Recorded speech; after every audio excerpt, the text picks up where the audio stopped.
Hello everyone, my name is Christos Kirkou and I am a research lecturer at the Chios Research and Innovation Center of Excellence at the University of Cyprus. I am excited to present our work on detection-informed deep reinforcement learning for autonomous precision landing of UAVs. This is the outline of my talk. I will first go over why do we need to work on improving precision landing. Then provide some relevant research in this area and the potential for improvements.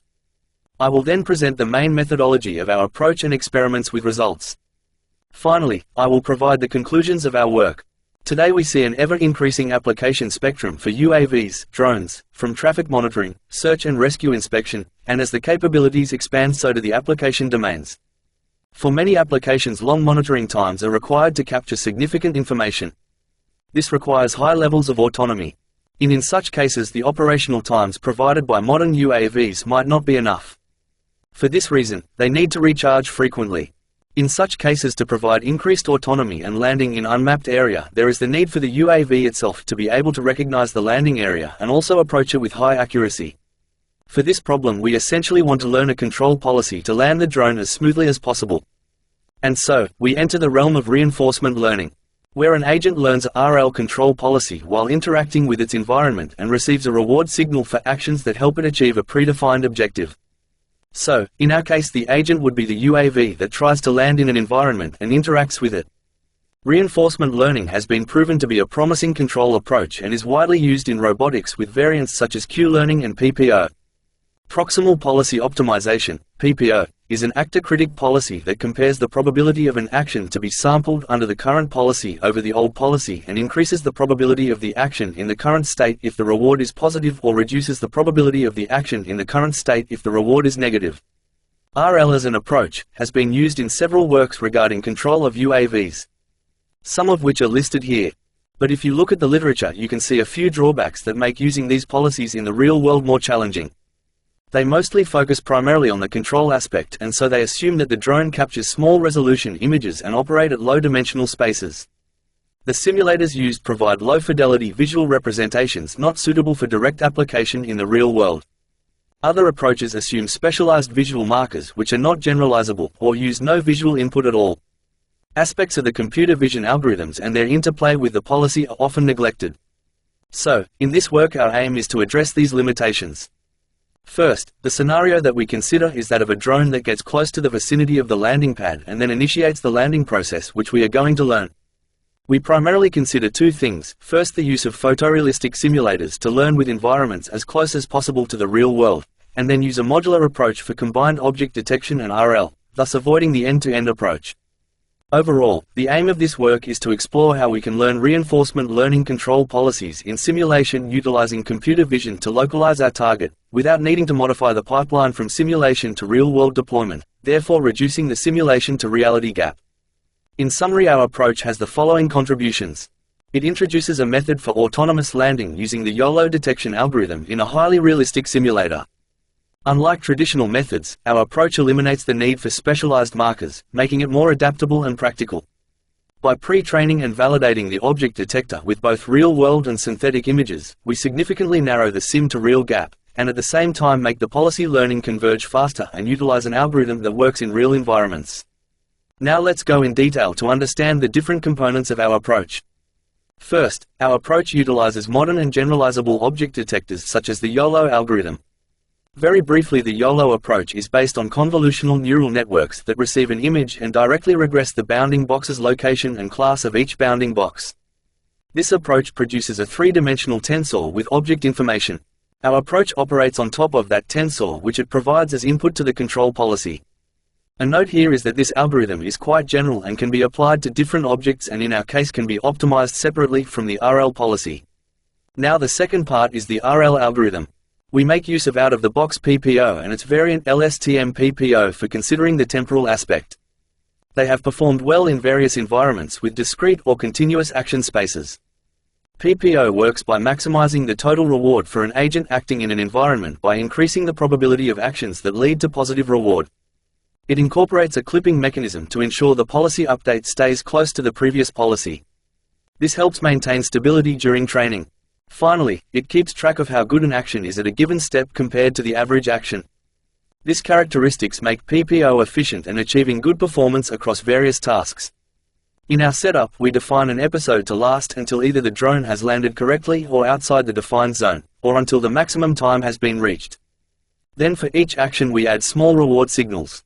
If it hovering above the landing pad with a region in the XY plane, it received a small reward. Finally, if it lands within the precision zone, it received a positive reward. Overall, we found that providing continuous reward signal was beneficial for the learning process. Which brings us to the most important part of our work, which is how to make the YOLO detection algorithm and RL work together in a modular way. First, let's understand the output of the detection algorithm. The output is an encoding of a bounding box and its class at specific locations within the image. We use this encoding as the input to the RL algorithm. However, we do some normalizations to scale the values and compute the distance of each detection to the landing pad, which is given by the environment. This forms the input to the RL algorithm. Some additional modifications that we have applied are the following. How to add the temporal aspect. In control tasks, it is important to have a sense of what came before and not view each input as static. A common approach used in earlier works that do end-to-end RL is to do frame stacking. This can be costly and computationally inefficient. Instead, we propose of doing detection stacking by adding the top detections from the previous step. A challenge that one can come up against is that of missing detections. To combat this, we introduce a tracker to maintain detection information. Also, in case of still no detection, we estimate a detection based on the latest action and movement of the drone. Now that we have established the modular components of our approach, let's look at how we experiment and evaluate the approach. The first and important step is to decide on the simulator. We will talk a bit about this in the following slide. Then we need to find a relevant environment that can be used for precision landing. Then train, fine-tune and validate the object detector. After that we add the detector to operate within the simulated environment, in order to first process the frame observations and then train the RL framework and test the complete approach. A few words on the simulator that we have chosen. We wanted to select a simulator that first of all had the capabilities to sample visual information, it was relatively fast, and had a realistic environment, and lastly could be incorporated into RL frameworks like GIM Toolkit. The one that suited our needs was the AirSim simulator from Microsoft. We chose AirSim as the graphics quality of Unreal Engine was superior to alternatives, it was very well documented with an API written in Python and had a bigger active community supporting the software development. Here is an example of the environment and simulator running. You can see it provides different visual information. We use the RGB input only to first train a detector and then on top of that train the control policy, all within the AirSim simulator. We first created an asset of the landing pad and imported it into AirSim and then constructed an environment for landing in 3 different locations. We have placed landing pads at a baseball field, a construction site and a roadway to further demonstrate the generalizability of our object detector. And you can see some visual example of the environment. You can see that the lighting and background changes and adds variation to the experiments. To localize the landing pad, we have chosen the YOLO-8 algorithm as it is the latest iteration of the YOLO architecture and achieves state-of-the-art results in real-time inference. It is a very intricate and complex network. Our dataset, which is available to download, has different landing pad patterns in different environments. To ensure the reliability of the object detector and minimize the sim-to-real gap, the YOLO-8 algorithm was trained on a mixture of real and augmented data generated both in simulation and real environments. Our detection system has achieved over 95% accuracy for MAP 50, a key metric in object detection. We've successfully integrated this system into AirSim for enhanced localization capabilities. Here's how it works. At each time step, the AirSim simulator uses its Python client to request an RGB image from the Unreal Engine environment. This image is then processed by our YOLO-8 detector and byte track tracker. These tools work together to extract and normalize bounding boxes for the detected objects, providing precise and reliable localization data. This integration not only enhances the detection accuracy but also significantly improves the overall performance of our system in real situations. For training the policy, we spawn the drone at a random distance between -3 and 3 units from the inner target in both the X and Y directions. This range maps to just outside the size of the landing pad, ensuring the drone has a realistic starting point. To evaluate the success of our policies, we monitor their performance every 100 episodes, allowing them time to converge before we interrupt training. This helps us accurately assess how well each policy is performing. Although the 2 algorithms, LSTM-PPO and PPO, exhibit different average episode lengths, they both typically converge between 20,000 and 25,000 episodes. Now let's see how the policies performed. Overall, the algorithms reach similar accuracy aided by the fact that temporal detection stacking happens for both, so the LSTM component is somewhat redundant. They achieve accuracies of over 94% landing close to the target. Here we see the trajectory from a single run that the UAV takes to land at the landing pad.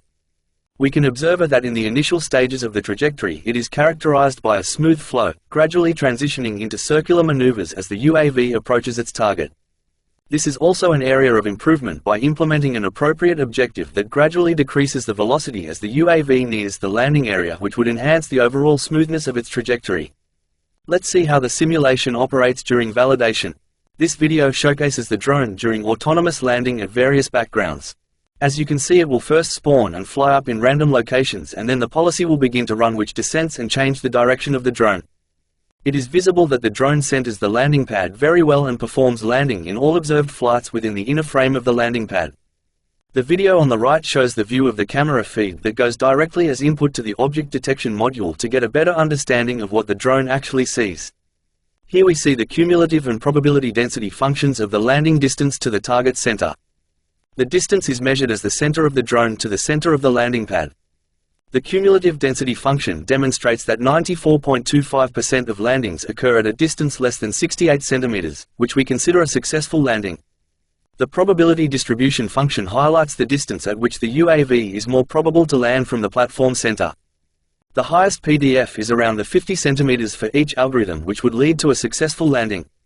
So going back to the original research question we pose, can we have a joint computer vision and reinforcement learning approach? We demonstrate that this is possible by employing a state-of-the-art detection model to detect and localize landing pads. Training on a mixture of real and simulated images. Train RL algorithm to operate on normalized bounding boxes. Our approach demonstrates an overall success rate of 94% in autonomous precision landing. Our approach demonstrated the possibility of UAV precision landing without relying on specialized markers by decoupling visual and control policies. Such advancements with modular components could significantly enhance the flexibility and robustness of drone operations in the future. Currently we are working on more experiments in the real world to validate the learned policies. Thank you very much for your time. Feel free to contact me if you have any questions.